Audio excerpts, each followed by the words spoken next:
Hello everyone, this is Shivam Singh Rajawat and you are watching me on history fight. आज के इस video session में हम साइंस एंड टेक का बेहद महत्वपूर्ण टॉपिक डिस्कस करने जा रहे हैं, जो कि स्पेस से रिलेटेड होता है। इम्पोर्टेंट एस्पेक्ट ये है कि ये चूंकि ये टॉपिक साइंस एंड टेक का है और जो नॉन साइंस स्टूडेंट्स हैं उनको थोड़ा सा प्रॉब्लम होता है समझने में। उसी के लिए मैं यहाँ पर उपस्थित हूँ आपके समक्ष। और इस टॉपिक को आई विल ट्राई की बहुत ही सिंपल भाषा में इसको डिकोड किया जा सके, जिससे कि चीज़ें ईजी हो। इसका अगर महत्व की बात करेंगे तो यूपीपीसीएस, रिव्यू ऑफिसर्स या फिर यूपीएससी जैसे एग्जाम्स के लिए टॉपिक इम्पोर्टेंट साबित होगा। शुरुआत करते हैं। आए दिन हमें ये खबर और चर्चाएं मिलती रहती हैं कि इसरो कोई ना कोई एक अचीवमेंट प्राप्त करता रहता है और हमें एक और मौका देता है to be feel proud being Indian. इसी क्रम में 2024 वर्ष का अंत होते होते इसरो ने हमें एक और मौका दिया है, और वो मौका दिया है स्पेस एक्स मिशन के द्वारा। अब स्पेस एक्स मिशन है क्या, जरा देखते हैं। सबसे पहले हमें यह पता होना चाहिए कि भारत का एक लक्ष्य है कि भारत अंतरिक्ष स्टेशन बनाएगा 2035 तक, और 2040 तक भारत का यह भी लक्ष्य है कि अपना पहला भारतीय अंतरिक्ष में सेंड करेंगे। तो अब इसी लक्ष्य को पूरा करने के लिए एक हिस्सा है इसका स्पेस एक्स मिशन।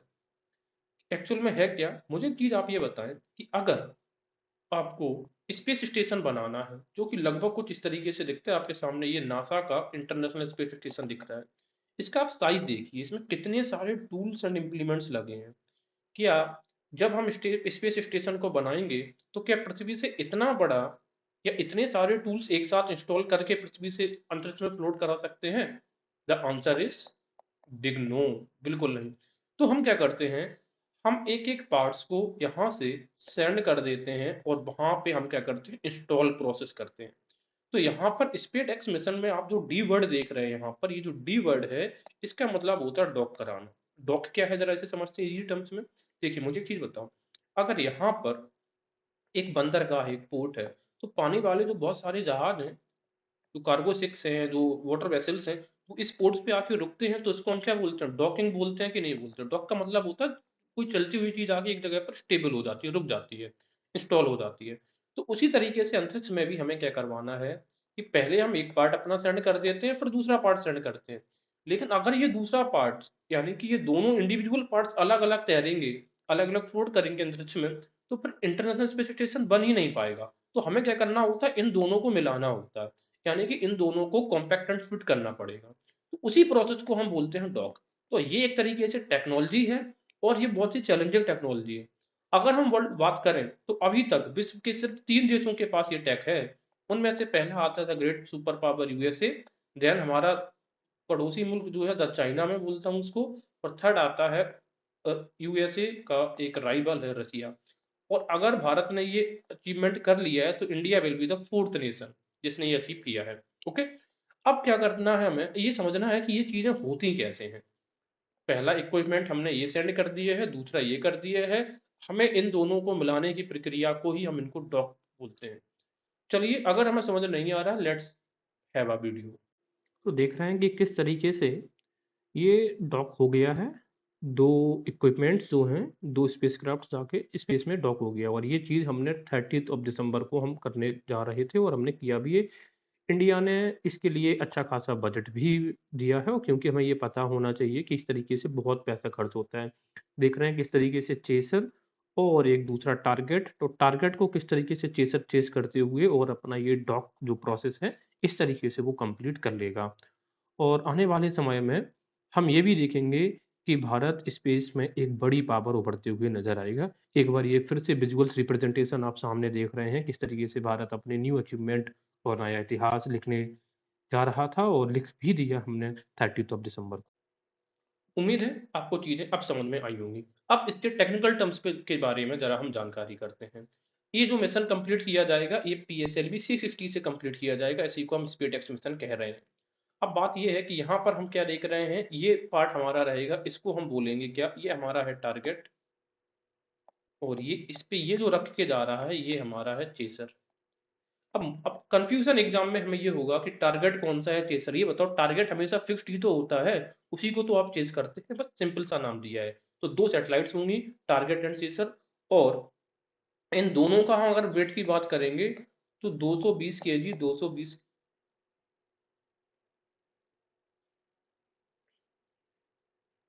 उम्मीद है आपको चीजें समझ आई होंगी।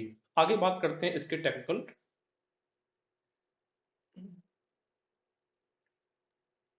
सो आई होप कि चीजें आपको कुछ समझ आया होगा। अब बात करते हैं इसके टेक्निकल एस्पेक्ट्स के बारे में। टेक्निकल एस्पेक्ट्स में हम क्लियरली, हमें स्क्रीन पे क्या दिख रहा है, ये जो मिशन कंप्लीट किया जाएगा ये polar satellite launch vehicle C-60 होगा। अभी इसके बारे में हम चर्चा करेंगे क्या होता है। ये आपको ये दिख रहा है, ये है PSLV C-60 लॉन्च व्हीकल। अब बात ये है कि यहाँ पर दो सैटेलाइट्स तो होंगी, लाइक दो टूल्स होंगे। एक इसको बोला जाएगा, हम इसको बोलेंगे टारगेट। क्या बोलेंगे? टारगेट। और इसको बोलेंगे हम चेसर। राइट। अब कंफ्यूजन हमें एग्जाम में ये हो सकता है कि टारगेट कौन सा है, चेसर कौन सा है। तो टारगेट हमेशा फिक्स्ड होता है, ये सुन लो। हम अपने लाइफ में टारगेट फिक्स करते हैं, देन हम उसको क्या करते हैं, चेस करते हैं, दैट्स इट। दूसरी बात ये है कि इन दोनों का वेट 220 केजी रहेगा। 220 केजी का एक, 220 केजी का एक, तो टोटल 440 केजी हो गया। बट हमें इंडिविजुअल इनका वेट याद रखना है। ये इंस्टॉल कहाँ पे किया जाएगा, अभी हम टेक्निकली टर्म्स इनको जरा पहले देख लेते हैं। आइए। तो भेजा जिससे जाएगा वो PSLV C-60 है। इसी को हमने स्पेस एक्स मिशन कहा है। किस तारीख को हमने ये लॉन्च किया है? 30 दिसंबर 2024 में। इसके जो टेक्निकल टर्म्स हमें दिखाए गए हैं इसरो की वेबसाइट पर, तो सबसे बड़ी बात है कि कोस्ट इफेक्टिव टेक्नोलॉजी है किसी भी स्पेस स्टेशन को का निर्माण करने के लिए। इसमें 2 स्मॉल स्पेसक्राफ्ट सेंड करेंगे। और कौन सा लॉन्च व्हीकल होगा? PSLV लॉन्च व्हीकल होगा। एग्जाम में आपको ये भी पूछ लेगा कि क्या ये MK3 लॉन्च व्हीकल है? The answer is no. MK3 launch vehicle में हम बहुत भारी पेलोड की चीजें सेंड करते हैं अंतरिक्ष में, जबकि इनका वेट तो सिर्फ 220 केजी है। That's why. आगे हम अगर देखेंगे ये इंपॉर्टेंट क्यों हो जाता, तो इन्होंने क्लियरली यहाँ पर लिख रहा है कि भारत जो भी अपने मून मिशन करेगा उसके लिए इंपॉर्टेंट होता है। इसके अलावा हमारा जो लक्ष्य है कि हम मून यानी कि चंद्रमा से सैंपल वापस लाकर उनकी स्टडी करेंगे, इसके लिए इंपॉर्टेंट हो जाता है। And the most important thing is कि भारत अपना जो अंतरिक्ष स्टेशन बनाने जा रहा है किस ईयर तक, बाय द ईयर 2035, इसके लिए भी बहुत इंपॉर्टेंट ये हो जाता है। भारत ने ऐसा चूंकि कारनामा कर ही लिया है, तो फिर भारत अब एक ऐसा चौथा देश बन गया है। द फर्स्ट, पहला देश है US, दूसरा Russia, and the third one is the China. Clear हो गई चीजें। आगे हम इनका ऑब्जेक्टिव्स क्या है हमारे सामने। तो जो दो सैटेलाइट्स की हमने अभी बात करी थी, दो टूल्स की बात करी थी, दो spacecraft, not too small spacecraft होंगे, वो सैटेलाइट नहीं कहेंगे हम उनको। तो पहले का नाम है चेसर और दूसरे का नाम है टारगेट। तो चेसर को हमने SDX स्पेस डॉक एक्सपेरिमेंट 01 भी कहा है, और टारगेट को 02 कहा है। तो चेसर टारगेट 1 है, और सॉरी, चेसर 01 और टारगेट 02, ये याद रखिएगा। हम इसको इंस्टॉल कहाँ पे करेंगे? जो भी अंतरिक्ष स्टेशन है वो हमेशा लो अर्थ सर्कुलर ऑर्बिट में इंस्टॉल किए जाते हैं। ये चीजें आपको हमेशा याद रखनी है। दूसरी बात यह है कि इन दोनों स्मॉल स्पेसक्राफ्ट का जो वेट होगा वो कितना होगा? 220 केजी ईच लिखा है, यानी कि प्रत्येक का 220 एंड 220 केजी। इसके बाद जो लोअर सर्कुलर ऑर्बिट जो है अर्थ का, ये कितना किलोमीटर पे होगा? तो 470 किलोमीटर पे हम इसको इंस्टॉल करेंगे। इंक्लाइनेशन जो एंगल रहेगा वो 55 डिग्री रहेगा। और जो लोकल टाइम साइकिल रहेगा वो कितना रहेगा? इसका लगभग 66 डे में ये रिवॉल्व करेगा। राइट। तो ये चीजें हमने समझ ली है। इसके बाद मिशन कॉन्सेप्ट हमने समझ लिया। तो दो स्मॉल स्पेसक्राफ्ट रहेगा, एक chaser, the second one is the target. Chaser को 01 बोला है, टारगेट को 02 बोला है। दोनों के जो वेट है 220 केजी है। 66 दिन में प्रोसेस कंप्लीट करेगा। 470 किलोमीटर पर ही इंस्टॉल किया जाएगा। रादर देन अगर हम बात करेंगे, इसमें हमने कुछ न्यू टेक्नोलॉजीज को भी देखा है, बट बहुत ज्यादा इंपॉर्टेंस नहीं होती है। डॉकिंग मैकेनिज्म के साथ साथ में एक रेंडेजेबस और डॉकिंग सेंसर्स भी इसमें लगाए गए हैं। ये हमारे लिए टेक्निकली बहुत इंपॉर्टेंट नहीं है। ये जरा देख सकते हैं कि GNSS भी टेक्नोलॉजी हमने इवॉल्व करी है, बस ये आपको नाम याद रख लो। डॉकिंग मैकेनिज्म में भी हमें कुछ नहीं देखना है। स्पेस डेवलपमेंट के बारे में अगर बात करें तो इसमें अनंत टेक्नोलॉजीज बंगलोर की एक कह सकते हैं स्टार्टअप या कंपनी है, उसने इसमें बहुत ज्यादा योगदान दिया है। और किसके सुपरविजन के? URSC, ठीक है ना।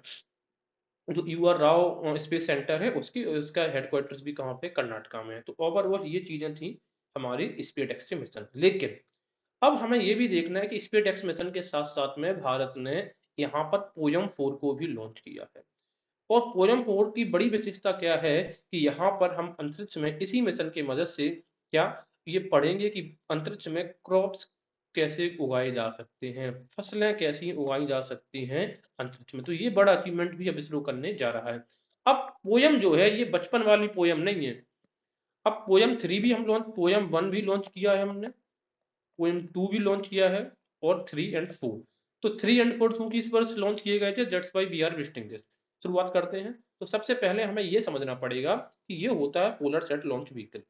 अब ये क्या है कि एक पूरा का पूरा रॉकेट मान लेते हैं, जो सैटेलाइट होती है वो यहाँ पर इंस्टॉल करी जाती है, स्पेसक्राफ्ट या सैटेलाइट होती है वो इसके चौथे पार्ट पे इंस्टॉल किया जाता है। द आंसर इज कि ये पूरा का पूरा रॉकेट जाके अंतरिक्ष में नहीं चला जाता कि इतना यहाँ से लेकर यहाँ तक चला जाता, नहीं। ये बहुत ही ज्यादा फेज वाइज मैनर्स में अपने आप को ये क्या करता है, पुश करता रहता है। एग्जाम्पल के तौर पर आप ये स्क्रीन जरा देखें कि हमें क्या दिख रहा है यहाँ पे कि ये जैसे यहाँ से स्टार्ट होता है तो इसका फर्स्ट फेज स्टार्ट हुआ, तो फर्स्ट फेज में हमें क्लियर क्या दिख रहा है कि PSLV lifts of from Sriharikota with primary satellite. यहाँ पे सैटेलाइट है और यहाँ से ये जो बूस्टर दिया है इसमें, बूस्टर की मदद से अब ये यहाँ पर अलग हो जाएगा पहले फेज में। इसके बाद ये रॉकेट दूसरी ओर जाएगा ऊपर की ओर, ये दो फेजेस दिख रहे हैं। यहाँ पर क्या होगा, separation of 3 stages of rocket. यहाँ पे जो तीनों स्टेजेस होती हैं रॉकेट की अब वो अलग अलग हो जाती हैं, ठीक है ना। ये अलग हो गई है, एक, दो, और ये थर्ड वन अलग हो जाती है। अब होता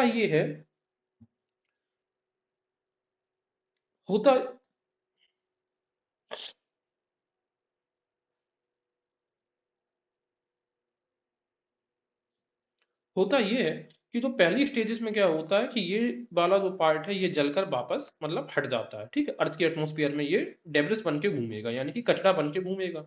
दूसरी स्टेज में क्या होती है कि ये दोनों अलग हो गए और अब ये सैटेलाइट और पुश हो रही है। यहाँ पर देखो इसका आकार ज्यादा बड़ा देख रहे हैं दूसरी स्टेज में, और थर्ड स्टेज में ये सिर्फ सैटेलाइट सैटेलाइट रह जाती है। लेकिन इंपॉर्टेंट एक्सपेक्ट ये है, इसका जो लास्ट स्टेज होता है ये वाला, यही पहुंचता है अंतरिक्ष में और किसी सैटेलाइट, यहाँ से सैटेलाइट निकल के इंस्टॉल कर दी जाती है। तो ये पूरी प्रोसेस होता है किसका, लॉन्च व्हीकल का। ये है आपका फर्स्ट स्टेज, ये होता है सेकंड स्टेज, ये थर्ड स्टेज यहाँ पे दिख रहा है, और ये होता है फोर्थ स्टेज। यहाँ पर सैटेलाइट रखी होती है। होता ये भी है कि पहले स्टेज में सॉलिड फ्यूल का इस्तेमाल किया जाता है, सेकंड स्टेज में भी लिक्विड फ्यूल का इस्तेमाल किया जाता है, और थर्ड स्टेज में सॉलिड फ्यूल का इस्तेमाल किया जाता है। तो solid, liquid and solid stages में यूज करके हम किसी सैटेलाइट को लॉन्च कर पाते हैं वहां तक। अब लेकिन एक चीज आप ये देख रहे हैं, ये वाला जो पार्ट है, ये इससे सैटेलाइट निकल के इंस्टॉल हो गई अंतरिक्ष में, ठीक है। इसरो के दिमाग में एक जुगाड़ू आइडिया आता है। उन्होंने कहा कि ये वाला जो पार्ट हमें दिख रहा है, क्यों ना हम इसमें ही कुछ ना कुछ यूज कर लें। इसको भी तो हम यूज कर सकते हैं, ये तो बेकार ही जाता है। तो इसी प्रोसेस को यूज करने का तो उन्होंने कहा कि जब भी हम कोई भी सैटेलाइट लॉन्च किया करेंगे, इस वाले पार्ट में हम कुछ ना कुछ अपने टूल्स लगा देंगे, कुछ ना कुछ मान लेते हैं यंत्र लगा देंगे, और उन यंत्र की मदद से हम स्पेस को पढ़ेंगे। इसी पूरे हम एक्सपेरिमेंट को पोयम नाम दे देते हैं। इसी को हम क्या नाम देते हैं, पोयम। पोयम का फुल फॉर्म क्या होगा, पी से पीएसएलवी, ऑर्बिटल एक्सपेरिमेंटल मॉड्यूल। अन्यथा क्या होता है कि जो फोर्थ स्टेज वाली चीज होती है ये वेस्ट चली जाती है। तो अब हम इसको वेस्ट नहीं जाने देंगे, इसी का हम प्रयोग करेंगे न्यू एक्सपेरिमेंट्स के लिए। अब कैसे टूल्स इसमें हम लगाएंगे ये जरा देख लो। ये पोयम 2 का ये आपके सामने दिख रहा है। ये क्या किया है हमने, ये पोयम 2 का पार्ट जो है, ये हमने इसके सबसे ऊपर वाले पार्ट्स में यहाँ पे लगा दिया है। देख रहे हैं आप, ये वाला देखो, अपर स्टेज में हम यही वाला पार्ट इसी के बीच में, ये तो सैटेलाइट निकल के चली जाएगी, इंस्टॉल हो जाएगी अंतरिक्ष में, राइट। और हम यहाँ पर क्या करेंगे, यहाँ पर इस एरिया में ये वाला जो है इसकी मदद से हम अंतरिक्ष में कुछ ना कुछ चीजों की स्टडी करेंगे। तो आई होप आपको चीजें समझ में आ गई होंगी। अब पीएसएलवी 1 2 3 सॉरी पोयम 1 2 3 के क्या एस्पेक्ट रहे हैं। तो जब जब हम कोई ना कोई अपनी सैटेलाइट लॉन्च करेंगे, साथ में अपनी पोयम मॉड्यूल भी लॉन्च करेंगे और अलग अलग चीजों के बारे में स्टडी करेंगे रिलेटेड विद स्पेस। उसी तरीके से पोयम 3 हमने तो PSLV polar satellite launch vehicle C58 को सेंड किया था 1 जनवरी 2024 में। हमने उसमें पोयम 3 मॉड्यूल को कंप्लीट किया C58 से। और पोयम 4 जो अभी 30 दिसंबर 2024 को अभी हमने स्प्लिटेक्स मिशन के साथ में हमने अपने जो दो स्पेसक्राफ्ट भेजे हैं, कौन कौन से, चेसर एंड टारगेट, हमने इनको भी कंप्लीट किया है। तो इस तरीके से हम देखेंगे पोयम 3 एंड पोयम 4 को, किस तरीके से भारत के अंतरिक्ष जो मिशन हैं उनमें बहुत ज्यादा कामगार होने वाले हैं। तो अब अंतरिक्ष ये पोयम 4 में हम स्टडी क्या करेंगे, बायो ऑर्गेनिज्म के बारे में स्टडी करेंगे और साथ में कि कैसे क्रॉप्स उगाए जा सकते हैं। तो इनकी तारीख जरूर आप याद रखिएगा, एग्जाम्स में आपको डेट्स पूछ